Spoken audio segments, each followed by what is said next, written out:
it just right quick. Let's see if you know this. Oh, how wonderful it is. Jesus promised he'll take care of me. Oh, how marvelous it is. Jesus promised he'll take care of me. Come on, let's do it again. Oh, how wonderful it is. Jesus promised he'll take care of me. Oh, how marvelous it is. Jesus promised he'll take care of me. Come on, tenors, give it to me. Hey! I don't have to worry about the things ahead. Come on, altos. All I gotta do is live right and believe in what he says. I can call him in the morning. I can call him in the middle of the night. And when I call him, he'll make everything alright. It does not matter how big the problem may be. Jesus promised he'll take care of me. Jesus promised he'll take care of me. Come on, tenors, let me see what you got. Hey! I don't have to worry about the things ahead. Come on, do it again. I don't have to worry about the things ahead. I don't have to worry about the things ahead. I don't have to worry about the things ahead. Come on, altos. All I gotta do is live right. All I gotta do is live right. All I gotta do is live right. All I gotta do is live right. All I gotta do is live right. All I gotta do is live right. All I gotta do is live right and believe in what it says. I can call him in the morning. I can call him in the middle of the night. And when I call him, he'll make everything alright. It does not matter how big the problem may be. Jesus promised he'll take care of me. Jesus promised he'll take care of me. Greetings. It's good to see you again. Thank you for joining us again this week. We're going to have another awesome time in the Lord. Look, we're going to finish our series on my journey with Joseph. We're going to finish that series on today. We're going to be doing part 2. I'm glad you joined us. Come on in. Let's see what the Lord has to say. And so what we have to understand is the problem that Joseph is having here is he's receiving hatred from his brothers, but it's not because of anything that he did, but it's because of the love that his father has for him, and he has a dream. Now, why are you hating me and I didn't do anything to you? I know that's probably some of our testimony. We've been in situations where people are mistreating us and coming up against us, and we did absolutely nothing to them. But let's show how far this hatred goes. When his father sends him to go and find his brother, because his brothers were tending to his father's flock, and he sent him to go out and find his brothers. And we're going to start right here at jump down to verse 19. It says, "And they said one to another, Behold, this dreamer cometh." Verse 20, "Come now, therefore, and let us slay him and cast him into a pit, and we will say some evil beasts have devoured him. And we shall see what will become of his dreams." Now watch this. They hated him so bad, when they saw him coming, watch this, they did not call him by name. They did not say, "Our brother is coming." Remember, they hated him the more because he shared a dream with them, right? So now when they see him coming, the first thing they say is, "Let's kill him." But who did they say let's kill? Let's kill the dreamer. Why is that important? We need to understand that sometimes The people's desire to get rid of you is not just to get rid of you, but it's to get rid of the dream that God has given you. How many folk understand sometimes folk will plot to come after you and come against you simply to kill the dream that God has placed in you? See, some people have big dreams while other people, they're cool with just coasting. I want to say something to you. Please don't let the surroundings that you're in tarnish the dream that God has placed in you, because whatever God has said that you can do it. Whatever God has promised to bless you with, it's going to happen. But the thing that you must understand, you must stay the course, no matter what people around you might say, simply because there's somebody somewhere who the devil is using to destroy and kill the dream. So they're willing to kill it, even if it means killing you. But watch this. And Reuben heard it, and he delivered him out of their hands. His brother Reuben said, listen, we cannot kill him. This is our brother. We cannot kill him. How many folk understand when people come up against you, we serve a God that will raise somebody up, and it may even be somebody from amongst the bunch that wants to destroy you. Somebody's going to say, watch this, because of the favor of God on your life, that we can't do this. We can't do this because this is our brother. We can't kill him. And watch this. Look at what he says. He says, let us not kill him. And Reuben said unto them, verse 22, shed no blood, but cast him into this pit that is in the wilderness, and lay no hand upon him, that he might rid him out of their hands, to deliver him to his father again. Now Reuben's plan was, let's throw him in the pit. Watch this. Let's throw him in the pit, because Reuben cannot mess up his relationship with his brothers. So what he does is he come up with this plan. Let's put him in this pit, and let's get rid of him, or whatever. Just throw him in this pit. But his plan was, I'm going to come back later, and I'm going to deliver him out of the pit and take him back unto my daddy. Now, why is this important? Because there's somebody who's played on the team that have formed a team against you to come and destroy you. And somebody on that team still has a conscience. Somebody still says, in the midst of trying to destroy you, we can't destroy you. So here's the plan.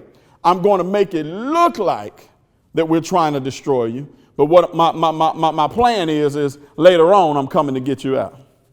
Listen, and this is important, because now that we're dealing with the problem, and it's now time for Joseph to end up in the pit, we must understand the problem has somebody by the name of Reuben plotting, but he's plotting from a perspective of the same thing that's going to happen once he gets into the prison. We'll deal with that when we get to that point. But here's one thing I want you to understand. No matter what you're going through, no matter how many people are coming against you, you have a God that's still maneuvering and working. Because remember, the first thing that he had was the favor of his father. But I want to show you something. The first thing his father had was the favor of God. Because God had a plan for the nation of Israel. He had a plan for the nation of Israel. I'm going to say it again. He had a plan for the nation of Israel because of a promise he made to Abraham. And so now, even though you got some crazy dysfunctional things in the family happening, right now, God is still working, and he's using people that's coming against Joseph, watch this, to position Joseph in the right place. So now what Reuben says is, we can do this, and we'll put him in his pit, and we'll take him out of here. Watch this. And verse 23 says, and it came to pass, when Joseph was come unto his brothers, they stripped him of his coat. They stripped him of his coat of many colors. And watch this, verse 24, and they took him and cast him into a pit, and the pit was empty, and there was no water in it. Now, the first thing they did was, when they saw him, they took the gift that his father gave him. And I want to say this because a lot of times we think that the plot is against us. But the plot is not against us. The plot is against, watch this, the gift that God has given us sometimes. Sometimes people are envious because of the gift. So the first thing that they did when they saw him, they stripped him of the gift that his father gave him. I'm going to take from you what made me mad about the Father's love for you anyway. That's the first thing, because I want to show you that the hatred I have for you, it goes deep. And so now what I'm wanting to do is I want you to understand that gift that you have, that you're so excited about, that you like to flaunt in front of us. I'm going to show you what we're going to do with it. But I want to share something with you. No matter what people take from you, how many folk know that they cannot take the giver who gave you the gift? They cannot take the God and the favor that comes with that's on your life to destroy whatever the plan of God is for you. They can only take the surface stuff. But watch this, it's only temporary, right? So they took the coat and then they threw him in a pit with no water. So now we're going to make him suffer. Now remember, the problem is Joseph did nothing to deserve any of this, but be loved by his father, to be really loved by his father, to be favored by his father, and to also, watch this, have a dream. That's all he did. He had a dream and he shared it with his brothers. And you would think that because it's his brothers, these are the people that will celebrate him the more. These are the people that should be there to help the dream come to pass. These are the people that you would think would be very supportive. But how many folk know that sometimes the very ones you think should support you will be the very ones that's working behind the scenes on the plot to destroy you? Yeah, they'll say, hey, we with you in your face. They'll say, hey, we got you. You can count on us. You know, whatever support you need, you can count on me. But you don't know that they've already went and signed up to be the president of the team that's decided they're going to ultimately destroy you. And what you have to understand is even though that plan or that plot that you may not be able to see is actually in place to destroy you, so is the plan that God has for you. And God trumps whatever that plan is. God trumps whatever that plan is. Watch this. Verse 26, and Judah said unto his brethren, what profit is it that we slay our brother and conceal his blood? Come and let us sell him to the Ishmaelites, and let not our hand be upon him. For he is our brother and our flesh. And his brothers were content. Now they're content because, watch this, verse 28, then there passed the Midianite merchantmen, and they drew and lifted up Joseph out of the pit and sold Joseph to the Ishmaelites for 20 pieces of silver, and they brought Joseph into Egypt. Now, here's the thing. We stripped him of his coat. We stripped him of his coat. We stripped him of what we thought was his gift or the dream. We stripped him of it. We put him in this pit because of our hatred for him, because of the favor of God that's on his life. Now watch this. But now I see a way that I can benefit by selling him. How many folk understand that the same people that sought out to kill you, sought out to destroy you, will be the same ones that now see how they can benefit off of you? Isn't that amazing? Now, when we look at this story with Joseph and his brothers and the love his father had for him and all of this stuff, all of these plans and plots to kill him, to destroy him, and now they throw him in a pit with no water, hoping for his demise. But now, somebody comes up with a big idea that if we take him out of here, we can make some money or we can benefit off of it. Now, we're going to treat him a little different instead of killing him. Watch this. So our hands won't have to be stained with his blood. So we won't have to have the issue of killing our brother. Let's benefit off of it. Let's sell him into slavery and make us some money. We're going to finish this next week. God bless you. I'm so sorry, but that's all the time we can share with you on today. But look, I'm having an amazing time sharing in this story with you. One of my favorite Bible characters, again, with the story of Joseph. And hopefully it's blessing you, and hopefully it's something that you can relate to, and it's helping you with your day-to-day, walk. And I want you to know that whatever you're going through, just like in the story of Joseph, God still blesses him. The favor of God still goes with him. And just like it went with him, it will go with you as well. And so hopefully this has been an encouragement to you. Look, if you want sow seed into the ministry, if you want to give an offering, you can send it via Cash App at $ Tucker's Temple Cogic. That's $ Tucker's Temple Cogic. And if you just want to send a letter, let us know, hey, how you're being blessed from these videos or how you're being blessed from the ministry. You can send us a letter to P.O. Box 901-362, Memphis, Tennessee 38190.